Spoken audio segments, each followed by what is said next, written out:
ದೀರ್ಘಾಯುಷ್ಯ ಬಯಸಿ ಗಡಿ ಭಾಗದಲ್ಲಿ ಮುತ್ತೈದೆಯರಿಂದ ವಟ ಸಾವಿತ್ರಿ ವ್ರತಾಚರಣೆ. ಹೌದು, ತನ್ನ ಪತಿಯ ದೀರ್ಘಾಯುಷ್ಯ ಬಯಸಿ 7 ಜನ್ಮಕ್ಕೂ ನನಗೆ ನನ್ನ ಪತಿ ಪ್ರಾಪ್ತವಾಗಲಿ ಎಂದು ಹರಕೆ ಹೊತ್ತು ಮುತ್ತೈದೆಯರು ವಟ ಸಾವಿತ್ರಿ ವ್ರತ ಆಚರಿಸುತ್ತಾರೆ. ಯಮನನ್ನೇ ಎದುರು ಹಾಕಿಕೊಂಡು ತನ್ನ ಪತಿಯ ಪ್ರಾಣವನ್ನ ಮರಳಿ ಪಡೆದ ಸತಿ ಸಾವಿತ್ರಿಯ ಪತಿವ್ರತೆಯ ಪ್ರತೀಕವಾಗಿ ವಟ ಸಾವಿತ್ರಿ ವ್ರತ ಆಚರಿಸಲಾಗುತ್ತದೆ ಎಂದು ಕಳೆದ 14 ವರ್ಷಗಳಿಂದ ಆಚರಿಸುತ್ತಿರುವ ಸದಲ್ಗಾ ಪಟ್ಟಣದ ಸ್ನೇಹ ಸುನ್ಗಾರ್ ಬಿವಿ ನ್ಯೂಸ್ಗೆ ಮಾಹಿತಿ ನೀಡಿದರು. ಇದೇ ವೇಳೆ ಬೋರಗಾಂವ್ ಪಟ್ಟಣದ ವ್ಯವಸ್ಥಿತರಾದ ನೇತಾ ಜನವಾಡೆ ಹಾಗೂ ಮಹಾದೇವಿ ಮಹಾಜನ್ ಮಾತನಾಡಿದರು. ಹಾಗಾದರೆ ಬನ್ನಿ, ವಟ ಸಾವಿತ್ರಿ ವ್ರತದ ಮಹತ್ವ, ಯಾವ ರೀತಿ ವ್ರತವನ್ನು ಆಚರಿಸಲಾಗುತ್ತದೆ, ಮುತ್ತೈದೆಯರಿಂದ ಉಡಿ ತುಂಬುವುದು, ಅರಿಶಿನ ಕುಂಕುಮ ಸೌಭಾಗ್ಯ, ಉಪವಾಸ ವ್ರತ, ಆಲದ ಮರ ಪೂಜೆ, ಹೀಗೆ ಅನೇಕ ದೃಶ್ಯಗಳನ್ನು ನಮ್ಮ ನಿಪ್ಪಾಣಿ ವರದಿಗಾರರು ಕ್ಯಾಮೆರಾದಲ್ಲಿ ಸೆರೆ ಹಿಡಿದಿದ್ದು ಗಡಿಭಾಗದ ಚಿಕ್ಕೋಡಿ ಹಾಗೂ ನಿಪ್ಪಾಣಿ ತಾಲೂಕಿನ ಹಳ್ಳಿಗಳಾದ ಬೋರಗಾಂವ್ ಸದಲ್ಗಾ ಪಟ್ಟಣದಲ್ಲಿಯ ವಟ ಸಾವಿತ್ರಿಯರು ತಮ್ಮ ಅನುಭವ हंचिಕೊಂಡಿದ್ದರು. ನೀವು ನೋಡಿ वट सावित्री व्रतದ महत्व ತಿಳಿಯಿರಿ. माझं नाव स्नेहा विजय सुनगार. माझं लग्न होऊन आता 14 वर्ष झाली. 14 वर्षापासून मी वट सावित्रीचं व्रत करते आणि पतीच्या अखंड आयुष्यासाठी हे खूप महत्त्वाचं आहे. सगळ्यांनी केलं पाहिजे आणि एवढं प्राचीन काळापासून आपल्याकडे चालत आलेलं आहे.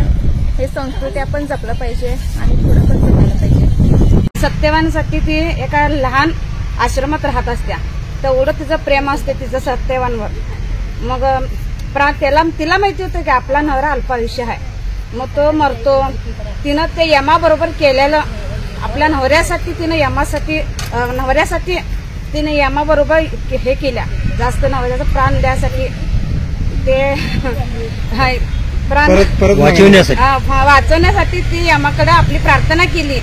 मग असं ती मागं दळमळली नाही की ती मनात शंका न घेता ती यमाच्या पाठीमागनं गेली आपल्या नवऱ्याचा जीव वाचवण्यासाठी. शेवटी यम तिच्या जवळ हातबल झाला. त्यानं मग तो म्हटला, मी तू माझी एक धर्मकन्या आहे, तू काय वरदान मागतेस माग. त्यावेळी ती म्हटली, मला 100 पुत्राचं आयुष्य हे वरदान दे. असं म्हटल्यावर असं म्हणतात, परंतु हा वटवृक्ष हा एक झाड नाही, फक्त सगळ्यांना जीव देणारे आहे. कारण झाडं तोडली तर जीव काय परत येऊ शकत नाही, असं एक झाड आहे. आणि सत्य सावित्रीने पण तेच केली. ज्यावेळेला त्याचं नवऱ्याचं मरण झालं त्यावेळेला ती झाडालाच हे केली, काय म्हटली, माझ्या नवऱ्याचं प्राण तू परत आणून दे. त्यावेळेला झाड म्हणजे झाडातच एक जीव आहे, पक्षातने जीव आहे, प्राण्यातने जीव आहे. आपण समजून घेतलं तर सगळं आहे, नाहीतर काही नाही आहे. ते झाड आपण फक्त पुसतो आणि जातो असं नाही आहे. त्याच्यात काहीतरी एक झाड आहे, कारण का एक जीव कसा हे आहे त्याच्यात.